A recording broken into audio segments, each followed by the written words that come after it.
Brodie Brazil here with a recap of Game 67 on the season. It was San Jose and Chicago, and yes, the Sharks get a 4-2 home ice victory. But more than that, it was all about one main storyline. The first time ever seeing Connor Bedard go head-to-head with Macklin Celebrini here in the National Hockey League.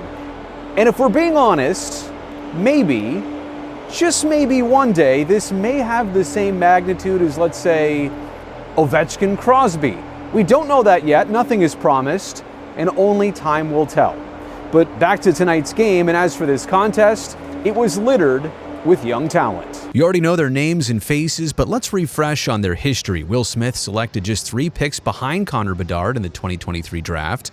Of course, Macklin Celebrini was the first overall pick by San Jose in 2024.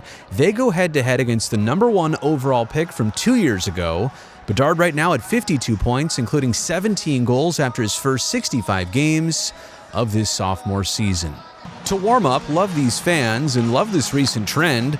Will and Mac from their Halloween photo there, but I think we can do better. Yeah, that's more like it. And don't worry about Drew, he won't see this. He still doesn't even know how to get on the internet. The big takeaway from tonight's game is really what matters the most the rest of this regular season for San Jose. It's not so much about wins and losses on an every night basis, although tonight did feel good for Sharks' home win since the end of January. It's more about the development and experience of young players down the stretch to help set them up for next season. And after the first 3 Sharks goals tonight, that meant 7 in a row had been scored by San Jose rookies. Graf, Smith, Giles, and Kovalenko. Add in a little Mukhamadullin, Celebrini, and maybe some Askarov even by the end of this month, and you should have a pretty good sample of what to build around next season.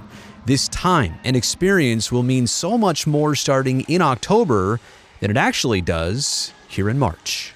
You have to make sure you compete for everything. And I am so impressed with the Sharks that their compete level has not dropped. We know what's in front of them. It's 15 more games playing for just those 15 games. But as Ryan Warsofsky said today, are you playing for the future? Where you're leaving this end of this season on a good note, on a bright light that, hey, we're on the right track, or you're going to have to reset next year coming into training camp? Well, right now, it's looking like the San Jose Sharks are trying to lay the template for having a good offseason because they played right as hard as they could to the end, and there is some steps taken. So that brings us to headline number 1, and you've got to love the way the Sharks came out with some jump in their game tonight.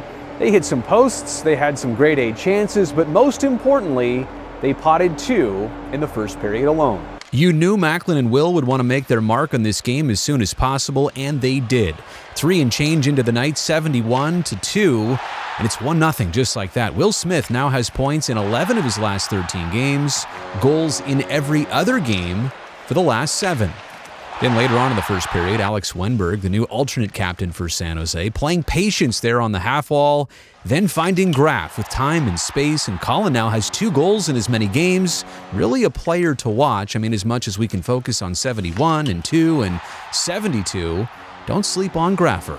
And on that note, let's make headline number 2 all about Colin Graf, the 2-time Hobey Baker Award finalist who was somehow undrafted here into the National Hockey League. He's certainly starting to make his mark, now 30 games at the highest level. We'll show you the power play goal here. It was Graf in the right place at simply the right time following up on this Will Smith shot.